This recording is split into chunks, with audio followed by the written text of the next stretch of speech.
Please listen carefully.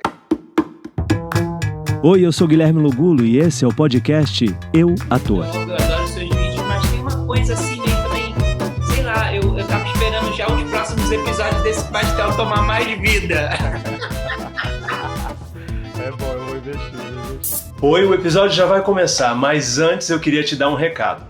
Você agora pode ser um apoiador desse podcast. Que tal juntar forças com a arte e colaborar? O link está na descrição e tem PicPay, Pix, transferência bancária, o que você preferir. Seja um apoiador dessa ideia. Agora vamos ao episódio de hoje. Eu quero começar agradecendo de coração essa oportunidade da gente bater esse papo, que com certeza vai incentivar aí a galera que escuta, os jovens que escutam e assistem o podcast. Então, obrigado por essa oportunidade. Thiago Soares, agora no Brasil, queria começar perguntando o seguinte: essa história de você começar a dançar para se aparecer, como é que é isso? Como é que foi esse jovem que decide dançar para se enturmar mais? É uma grande verdade, porque o favorito, né? Quando eu, assim, desde menino, assim, o meu irmão é um cara que sempre overshadow me, né? Meu irmão sempre foi o mais carismático da família, e meu irmão é desenhista, e é bom de lábia, tocava violão, dançava. Meu irmão era o cara assim, era o James Bond da família, de Vila Isabel. E sempre as atenções vieram nele, obviamente, e eu sempre era assim, sempre fui, sei lá, eu fui uma criança meio secundária, assim, meio, tipo, tentava alguma coisa, mas eu estava sempre naquele nível médio.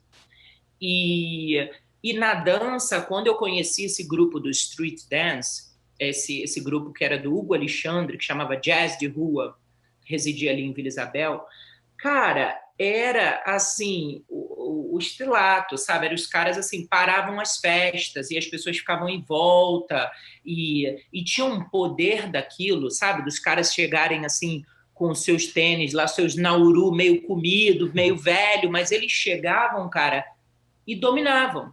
E todas as atenções vinham neles. E aquilo me fascinou. Eu precisava um pouco de ter aquela vitamina do protagonismo. Eu não sabia como. E através do movimento, eu falei, eu quero aquilo, eu quero isso. E aí consegui entrar nesse grupo através meio de uma amizade que meu irmão tinha com o Hugo Alexandre. Eu era menino, né, moleque? Entrei nesse grupo meio assim, meio de mascote, cara, e me dediquei muito, porque eu queria aquilo. Aí fui me empoderando daquela coisa de quando você começa a pegar os passos bem, dominar, sabe, ficar bem na música. E assim, aí com 14 anos, cara, eu tava nessa, de parar a festa. O meu negócio era ir para as festas dos playgrounds, assim, que a gente, né, morava de uma forma diferente. Então, prédio com play era uau, né? A gente vai na prédio com play. E aí a gente nem sempre podia levar o salgadinho, a Coca-Cola tinha que levar, mas a gente chegava e dava o show, parava o negócio. E, cara, o meu combustível principal foi esse. Eu fui me empoderando desses pequenos shows, de chegar no lugar e sair dançando e tal, e parar a festa, e no final as pessoas, poxa, você é incrível, dá seu contato, não sei o quê. E aí eu fui construindo um pouco o bailarino em mim. Eu fui meio que construindo essa história, até que eu conheci o Centro de Dança Rio no Meia, e aí realmente me deram uma bolsa de estudos, me ofereceram de eu estudar dança, todo o curso, né, que é jazz, balé, sapateado, dança contemporânea, anatomia, em troca de dedicação. Eles falaram, olha, a gente adora você, você tem uma super capacidade, a gente vê em você, mas a sua vida começa de novo aqui, se você quiser.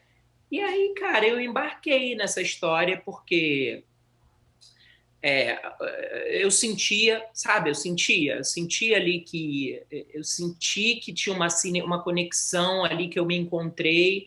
E eu falei, cara, esse é o meu negócio. Aqui eu tenho conforto, aqui eu tenho domínio, e aqui, quando eu tô fraco, eu ganho força. E aí fui cultivando, fiz esse pacto aí comigo mesmo e comecei minha jornada. E aí, uma vez que você entra para a escola, uma época que que tinham poucos homens dançando, né? É uma época que não tinham muitos homens, e então as escolas davam bolsas e por isso que eu acho que eu sou dessa leva também que tive a boa sorte de começar a dançar e ganhar bolsa, Bolsistas. virar bolsista, também não tinha nem grana para pagar.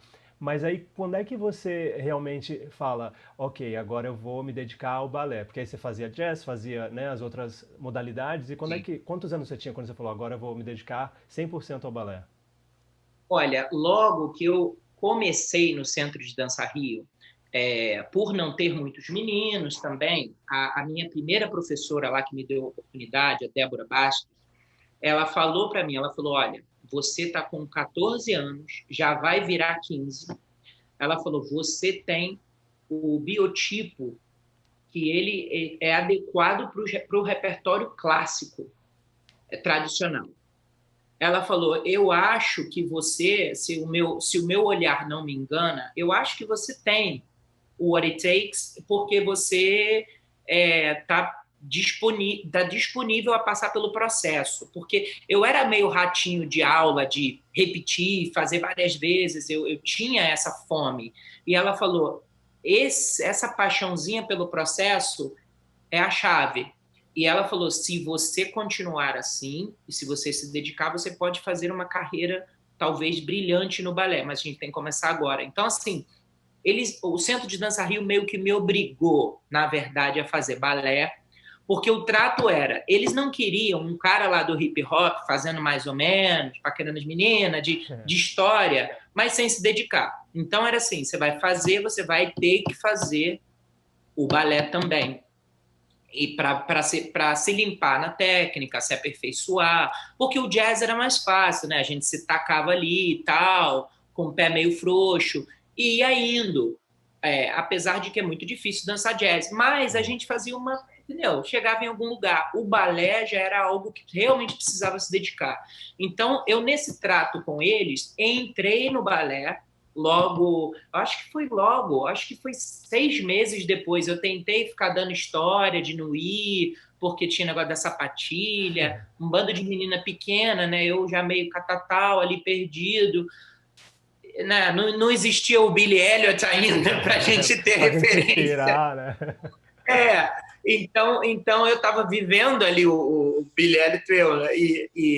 E aí eu entrei no balé e uma das coisas que foi muito interessante para mim foi o carinho que eles me deram. Eles realmente viram em mim um case e eles realmente investiram em mim. Então, eu era cuidado, assim, eles, não, o Thiago, ele tem potencial, esse menino, ele vai longe. E isso era tudo que eu precisava, sabe? Eram as coisas que eu precisava ouvir para me empoderar ali. E aí fiquei e comecei a rapidamente, assim, com 1 ano de balé, eu fiquei absolutamente bitolado. Aula, aula, aula Eu o tempo entrei. inteiro. Eu acho hoje, né, fazendo as análises aí que a gente faz, eu acho que é isso. Eu fiquei um bitolado. Não tinha Instagram, não tinha, era uma outra, sabe? Era assim, sabe? Eu lembro que quando eu aprendi coisas tipo double tour en l'air, cara, eu lembro de eu sair do estúdio sem poder nem andar direito, da professora falar, cara, para que você ficou fazendo 8 horas de tour en l'air? Né? Na Então, época, no meu período, existia fisioterapia e tudo isso, mas não era como é hoje, que é combine, né? O well-being está tão dentro da dança que às vezes você não consegue ir além. Então, eu vivi, isso sendo certo ou não, uma época que a gente estava em busca de se desafiar e era meio assim, na ponta da faca, sabe? Vamos e vamos. na E eu raça, né? ganhei, né? E também aquela coisa, né, Guilherme?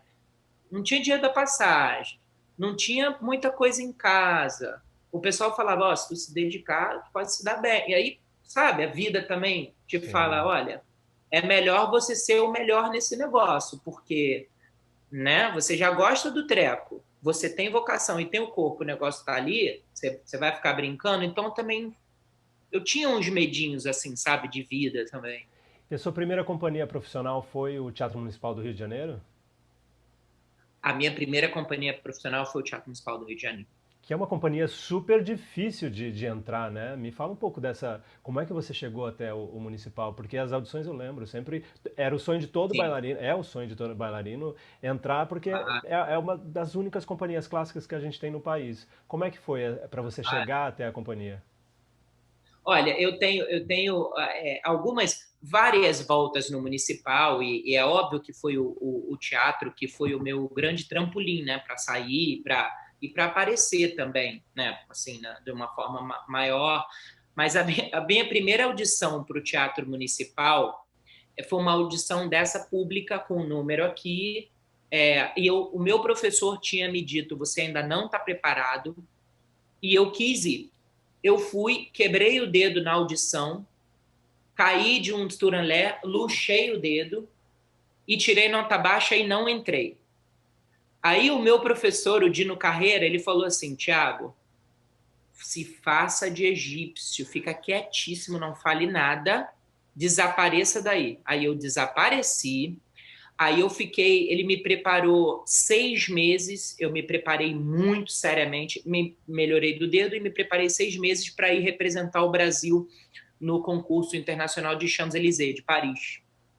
E basicamente eu sumi, fiquei só me preparando, fui para o concurso representando o Brasil e ganhei a nossa medalha de prata em 98. Aí olha como é a vida.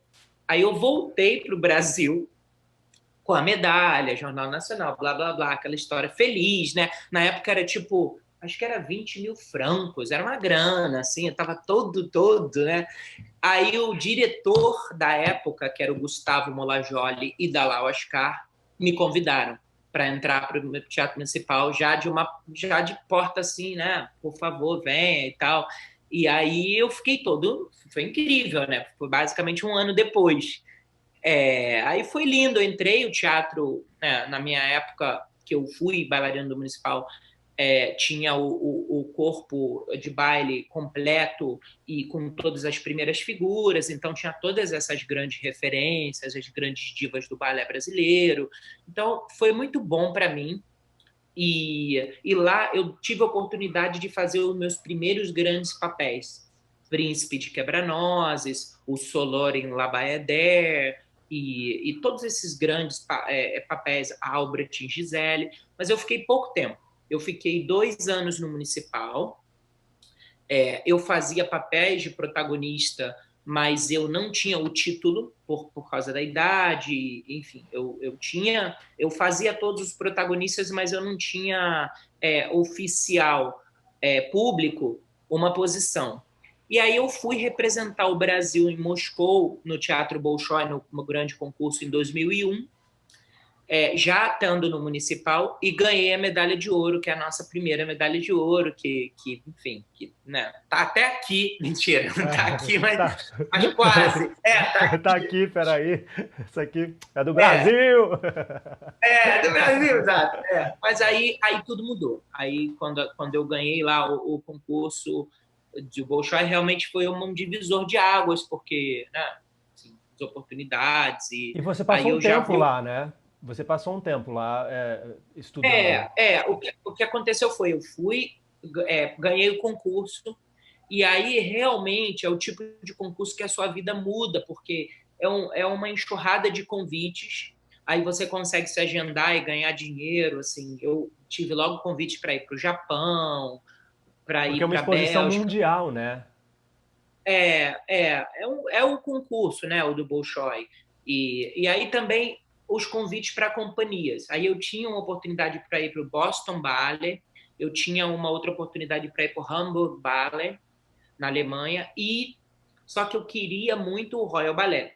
E aí teve uma conversa, eles deixaram aberto, olha, pode ser que sim e tal. E aí eu voltei para o Brasil, basicamente para pack my bags enfim, né, falar com os amigos, falar tal, celebrar um pouco. E aí a primeira coisa que eu fiz, eu fui para a Rússia de volta para fazer um estágio no Kirov, no Mariinsky. Que máximo, aquele teatro Aí é um sonho, né? ali, assim, hoje pensando assim, foi o meu momento de escola realmente, porque é tipo um jornalista, né? O cara fala, ó, New York Times Amanhã você fala, amigo, vende o carro, entrega o tudo, vamos embora. Então, foi basicamente isso. Eu fui porque me ofereceram uma posição de estagiário no Mariinsky. Aí eu fui, fiquei no Mariinsky 1 ano e meio.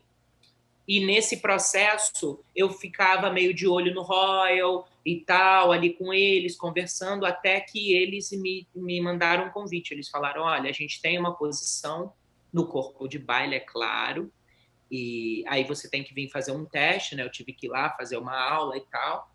Aí eles confirmaram, me deram o contrato, e eles falaram, se você está disposto a recomeçar, você tem o seu lugar.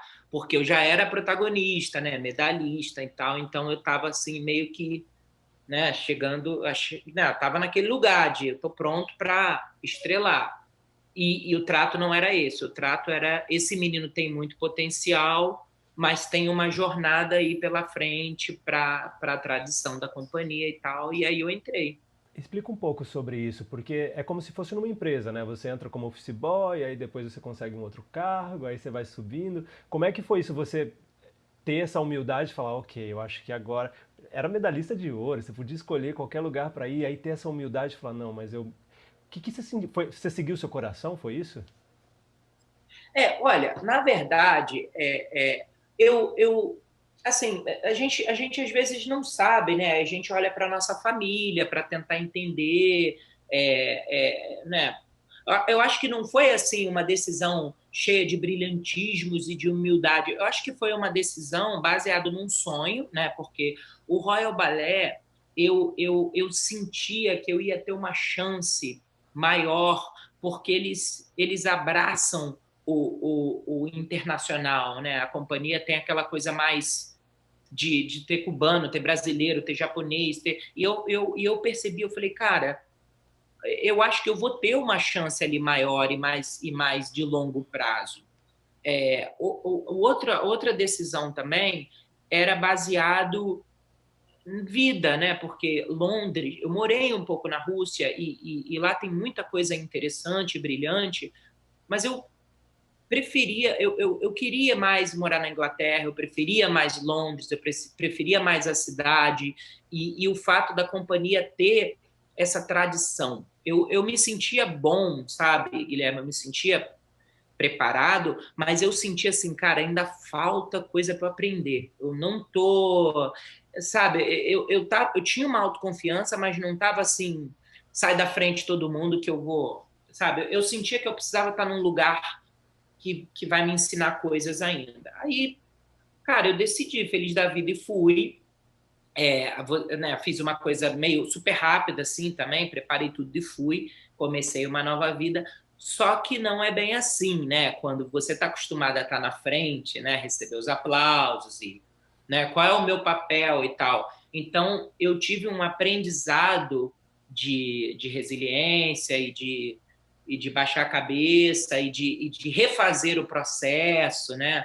E que hoje, Guilherme, graças a isso, eu acho que eu tô aqui ainda até hoje, porque essa carreira, você sabe, você surfa um pouco na carreira de bailarino, você conhece de perto, é uma carreira que, se você não for apaixonado pelo processo, se você não entender que é uma carreira lenta, dolorosa, muitas vezes frustrante, mas também com a dedicação honesta, ela é extremamente satisfatória. Se você não entende esse código Morse aí, você talvez viva de alguma outra coisa, mas da integridade da carreira de dança, ainda mais com dança clássica, a pessoa não vai viver disso, porque é essa devoção, né? Tem esse pacto, porque você lida com o não todos os dias, né? Todos os dias a gente tem alguém na nossa frente dizendo não, não tá bom ainda, não, não tá bom. Ao mesmo tempo, seu joanete está latejando, sua tendinite está gritando, né? Aquela coisa que você sabe. Então, é uma carreira que tem esse código aí e que, né? Quem entende, entende. Quem não entende, talvez não consiga. Então, de alguma forma, eu me dei bem com esse troço, de alguma forma, sabe? Eu agarrei ali de novo com fome e fui de novo. Eu sofri às vezes, sofri. Eu sofri porque acho que o meu primeiro balé no Royal foi, eu não digo humilhante, porque era incrível estar ali, mas assim, era um balé chamado Mayerling, que depois eu fiz o papel principal muitos anos, né, o Prince Rudolph, e eu fazia os Coffin Bears, o meu primeiro papel, que eram uns caras de cartola, luva, com bigode, entrava, botava um caixão dentro do buraco do caixão, né, botava lá, fazia assim e saía do palco. Aí você esperava o espetáculo inteiro, de 7h30 até 11h15 da noite, para voltar e fazer o déjà vu da mesma cena, porque a cena acontecia de novo. O cara vinha lá fazer e ia embora. Nossa. Imagina você fazer 20 shows disso. Então, assim, tinha momentos que era difícil, porque, né, foram 3 passões para trás, mas que hoje, olhando, foram, sim, uns 10 para frente, porque ali foi que eu pude entender os meus colegas, entender a tradição do Royal Ballet, entender toda aquela dinâmica, né, da cidade, do país, da realeza, dos counties, como funciona, como eles se entrelaçam, o que é prioridade para eles, como que eles veem o imigrante e qual é a forma que as oportunidades vêm, como é. Eu tive esse tempo de poder entender um pouco essa história ali. E você foi subindo de cargo muito rápido, né? E aí eu queria entender como é que é essa competição, porque tem essa coisa de você audicionar para os papéis, né? Ah, vai vir um coreógrafo novo, eu entendo que seja assim, um coreógrafo vem, aí tem essas audições que vocês... Como é que é lidar com essa competição dos outros bailarinos e de repente esse garoto que chega, brasileiro, e vai subindo de cargo rapidamente e logo vira um dos bailarinos principais da companhia? Como é que foi isso para você? Olha, é engraçado porque é rápido, né? Foram 4 anos. Foram 4 anos até eu chegar em principal, né, da companhia, que é a posição mais alta. Olha, o que é legal, assim, quando você entra numa empresa grande, eu posso imaginar, sei lá, vamos pegar exemplo, eu posso imaginar uma Globo, assim, você entra na Globo, eu não sei, nunca trabalhei na Globo, mas eu estou só especulando aqui, porque talvez faça sentido. Você que já trabalhou pode dizer se sim ou que não. Quando você chega e você é o protagonista, bum, alguém te botou lá e o negócio, cara, é uma pressão, né? E de alguma forma você já foi colocado em você ali uma responsabilidade de entrega, né? Porque se você está ali é porque não importa se é uma carinha nova ou não, esse cara aí deve entregar alguma coisa, né? Alguma coisa é. E o fato de eu ter entrado, mesmo tendo meu calibre ali escondido, que as pessoas não conheciam, por baixo, eu criei um pouco. Eu recomecei. Então, os meus colegas também, eles viam. Tinha gente que não sabia que eu tinha dançado tanta coisa. Então, falava: poxa, esse menino é muito talentoso. Cara, esse brasileiro, esse cara, nem fala bem inglês ainda, mas esse cara. Só que eu, no meu segredinho, eu falei: gente, eu já dancei esse papel 10 vezes, o cara tá. Então, eu tive, por um lado, essa sorte. Eu estava recomeçando e eles estavam me vendo como a primeira vez. E então eu não sofri, eu não senti, sabe? Eu não senti tanta ruindade assim das invejas e tal. Eu também não tinha muito tempo, assim, eu sempre fui muito a toque de caixa, assim, vamos embora para frente. A competição existe. Tinha gente que talvez ficasse incomodado, assim, né, de uma pessoa chegar e tomando espaço.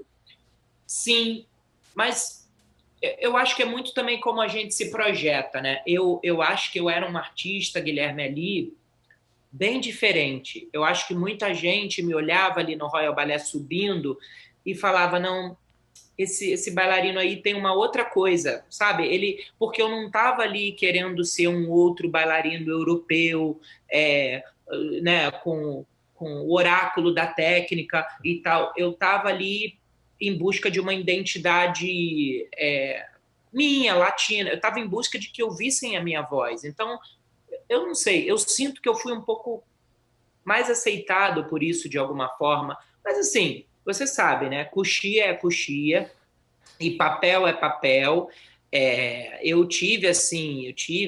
Teve um bailarino em especial que algumas vezes me perseguia e ele ficava no meu camarim, porque a gente dividia, quando era do corpo de baile, a gente dividia uma salona grande com aqueles negócios, os espelhos e as luzes, e ele ficava tentando me afetar, falando coisas, e aí logo depois eu tinha que entrar em cena e dançar. Então ele ficava falando, não, e não vai dar certo, cuidado, tudo era cuidado, né? E ele era um cara mais velho, assim, tudo era cuidado para mim. Eu comecei a sacar, eu falei, pô, esse cara quer me passar o medo dele.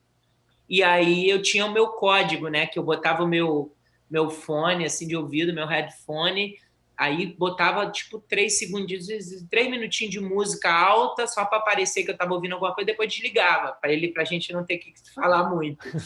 Mas, enfim, aquelas maldades de cotidianos, de teatro, de coxias, mas eu nunca, eu não acho que eu sofri disso, sabe?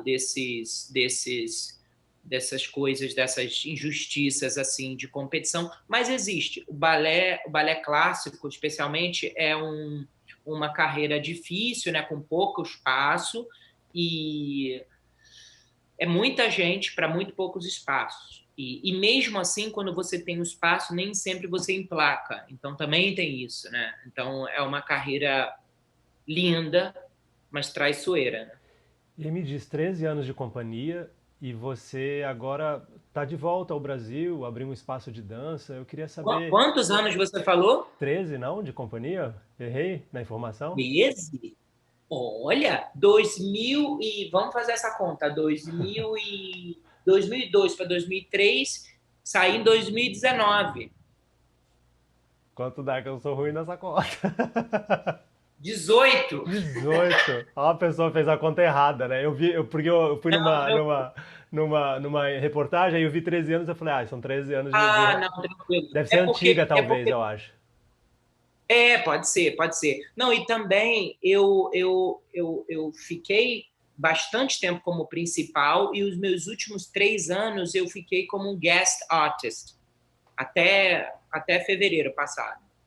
E aí, como é que você chegou a essa decisão? Porque o coração deve ter apertado ali, né? Eu lembro da despedida de Dircê Basso, eu estava em Londres, e lembro, foi uma comoção do Reino Unido, e a primeira bailarina, né? Mas, infelizmente, a carreira do bailarino é isso, ela tem, né, um tempo ali, né? E não é tão longo.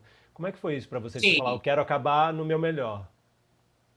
Eu já estava, na verdade, Guilherme, quando estava com meus 35, eu comecei a pensar no que eu vou fazer ou como vai ser os trabalhos que eu queria fazer. Graças a Deus, eu cheguei a protagonista e eu pude fazer todos aqueles grandes papéis. Então, eu repeti. Então, eu estava meio que em paz e eu estava em busca do que vai ser os próximos capítulos. É óbvio que é muito difícil essa decisão e é uma decisão pessoal. Eu não acredito que bailarino se aposenta. A gente brinca, né? Eu falo, aposentei, mas é uma brincadeira, porque eu acho que bailarino vai sempre ser bailarino. Você pode ter 100 anos e você é um bailarino. Se você, né, o que você está dançando ou não é uma outra coisa. Mas essa coisa de carreira de companhia, eu senti que eu estava muito perto dos meus 40 anos e eu senti que, graças a Deus, eu ainda estava em muito boa forma. Bem, e o público gostava de me ver, o público compra meus convites ainda para assistir meus espetáculos, e eu consegui ser tratado como artista em Londres, né, ganhar alguns prêmios, e eu consegui uma coisa muito bacana. E eu fiquei com medo pessoal de começar a estragar isso querendo ficar demais na festa, sabe? É inevitável, né? Os cabelos brancos começam a vir, os movimentos, os machucados, e você também começa a tentar... você vira um pouco uma repetição de você mesmo, né? Porque você faz o mesmo papel que você tá aos 39 anos que você fez com 22. E aí você fala, poxa, o quanto é que eu vou ficar me repetindo as mesmas histórias, os mesmos gestos?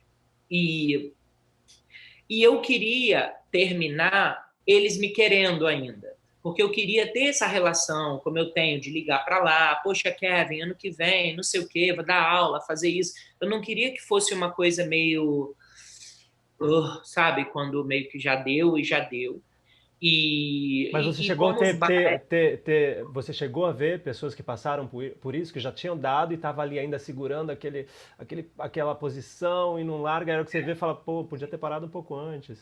A gente vê, eu vi alguns colegas de alto calibre, né, bailarinos, né, que eu sempre fui fã e pessoas que eu admirei, ficar muito na festa e ficar muito tempo, e aí você deixa de ser né, aquela pessoa que você era, aquele corpo que você era, e aí você começa a se repetir, mas talvez numa versão não tão igual. E eu tive esse privilégio, né, de ter filmes feitos, meu livro que está para sair, coisas. Eu falei, cara, eu tenho uma jornada legal e eu tenho uma resposta. As pessoas me acompanham, né, gostam do meu trabalho, tem outras pessoas que me olham também. Eu vou ter que entender bem como vai ser isso. E aí eu comecei a preparar a minha independência. Eu acho que se eu não tivesse, Guilherme, os meus shows, tipo o Roots, o duelo que eu faço com o Marcelo Bratsky, meu espaço, e os contatos que eu tenho, assim, de me locomover, talvez eu não fizesse. Eu tomei coragem porque eu comecei a ver que eu tinha uma vida fora do Royal Ballet e era uma vida bacana também, onde eu tinha também mais autonomia dos meus projetos, sabe? De falar, eu quero fazer isso, eu quero fazer aquilo. E aí eu falei, poxa, vai ser tão legal se eu puder concluir com uma noite inesquecível, ficar com um pacto ali para sempre, sabe? Sabe, uma porta aberta e bem, sair e realmente começar uma nova vida, porque também a nova vida, o que acontece? Se você espera demais, aí você já vai meio que também meio bagulhado para essa nova vida. Aí as pessoas falam, poxa, o Thiago já não consegue. Eu queria que as pessoas falassem, não, eu vou ver o Thiago ainda está super bem, ele está em forma. Então, assim, é bem complicado. É uma carreira específica que você tem que entender esse timing. Meu pai me disse, quando acabar o seu último espetáculo com o Royal Ballet, você vai saber se é o momento certo ou não. Porque ou vai te dar um desconforto e uma vontade de querer voltar, aí você sabe que é a hora errada, ou vai te dar uma alegria e uma sensação de missão cumprida. E assim foi muito lindo, foi realmente foi uma noite inesquecível. Eu vi as imagens das rosas sendo jogadas e você entrando para agradecer, que coisa mais linda, emocionante. Foi muito legal. E assim, você sabe que você é do palco, né? Você é da arte, você sabe como é isso. Você dançar bem naquela circunstância. Não é a festa do Thiago, lá. Mas assim, você concluir bem. E você falar, olha, missão cumprida. A minha missão tá, sabe, eu tô feliz. Posso passar essa sapatilha pro próximo. Tô em paz com a minha arte. O meu diretor, o Kevin, que você deve ter conhecido, né? O Kevin O'Hare. Sim, sim. O Kevin falou, ele sempre fala para mim, não, you can stay, você pode ficar, tem tantos papéis para você pode ficar. Ele até tinha falado para eu tentar me preparar para ficar lá talvez dando ensaios e tal. Mas, Guilherme, sinceramente, eu vivi a glória do Royal Ballet. E eu falei, cara, eu preciso recomeçar. Eu não vou conseguir ir me deteriorando ali, sabe? Não que seja óbvio que tem uma outra vida bem bacana também para ensaiadores lá e tal, e o que seja, mas não, a queda não tinha como sair daquele lugar, daquela posição, e ficando ali ia ser uma queda. Então, você está entendendo? Não, você não para, você é uma máquina, porque aí você volta pro Brasil, abre um espaço de dança, tem livro saindo, tem filme, Você não para, você é movido a isso? Você gosta dessa coisa de buscar novos caminhos e buscar novas maneiras de se comunicar? Com certeza. Eu trabalho muito, né? Eu sou uma pessoa que trabalha muito e, e eu meio que eu sentia também parte desse processo, né, da nova etapa, foi realmente construir uma vida ativa bacana de dança. Então aí você tem que trabalhar bastante. Eu já tinha o acordo do meu livro, que já estamos há 3 anos, né, nesse processo. O filme com a Globo Filmes, com essa coisa da Ancine, tá um pouco assim, mas eu também já estava rolando, e a escola é um projeto novo, e eu tenho minhas coisas que eu, né, toco lá no espaço do meu estúdio, que a gente também tem um escritório lá, então eu toco algumas das minhas coisas. Eu me mantenho ocupado, me faz bem, sabe? Tá fazendo coisas, me desafiando. Eu não sei se talvez eu estou em busca de me tranquilizar, fazer com mais leveza. Eu acho que eu achei que depois lá daquela história do Royal, que eu ia ficar mais tranquilo, assim, mais leve, mas eu continuo, cara, assim, indo com força, Fazendo sabe? 8 horas de Turanler, né? Pra ficar o melhor do 8, Turanler. 8 talvez eu já não aguente mais, mas O assim, mais joelho. 2, 5, 6, mais umas 5, 6, assim, eu ainda estou treinando e me dedicando. Eu gosto de trabalhar. E agora eu estou descobrindo essa coisa do coreógrafo, né? Porque eu estou realmente mergulhado na coreografia, em criando, então está sendo um processo bem interessante. E aí, Thiago, partindo já para minha última pergunta, estou aqui encantado, fã de carteirinha, porque me emociona assim a sua história e de ver a sua garra e de tudo que você conquistou e de uma humildade única, assim, sabe? No falar, a maneira de se colocar. Parabéns por essa trajetória. Eu queria fazer uma pergunta que eu sempre faço para os convidados, que é a seguinte: se você, Thiago, pudesse voltar no tempo e olhar nos olhos daquele Thiago talvez com 17 anos, né, iniciando essa carreira profissional, o que você diria para ele?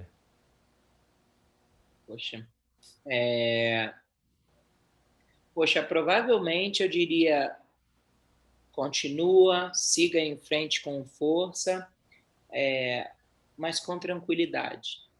Vá com paz. Eu acho que isso é até um tema que está no meu livro. Eu acho que no processo eu tenho uma jornada muito legal, mas eu acho que no privado eu me maltratei muito em busca de mais, sabe? Eu acho que essa talvez eu tenha me apaixonado pelo processo um pouquinho demais. Então, eu acho que olhando agora, até isso que eu até te falei antes, né? Que eu estou em busca de um pouco desse balance, um pouco de leveza, né? Porque quando uma profissão, uma vocação, você vira aquilo, vira você, é um pacto incrível, mas é um negócio quase que psicótico também, porque está o tempo todo contigo, né? O balé, a devoção, a Exige dedicação muito, né? Tem que querer muito, é o que você falou, tem que querer muito. É uma profissão que realmente é o querer e é repetir, repetir, repetir, repetir. Exatamente, exatamente, essa sempre essa busca por uma perfeição que talvez não exista, né? Porque a gente sempre, quando chega no lugar, a gente fala, mas podia ser melhor. Exatamente. Então é o processo, né? Essa eterna busca desse processo e, óbvio, alguns desses momentos de glória que a gente vive que são muito legais para a gente guardar no coração. Ai, Thiago, muito, muito obrigado por esse papo. Tenho certeza que a Imagina, gente vai cara. inspirar muitos jovens aí a entenderem que cada Poxa, um tem um obrigado. caminho e é não desistir e acreditar de verdade, né? Você prova isso, que você acreditou, desde o começo você acreditou, você nunca duvidou e foi, driblando todas Certeza. as a adversidade e vencendo. Parabéns. Valeu, meu irmão. Tá bom? Com certeza. Segue lá nos vídeos, hein, que eu sou fãzaço. Vai pastel? Beijo, querido. Beijo. Com certeza.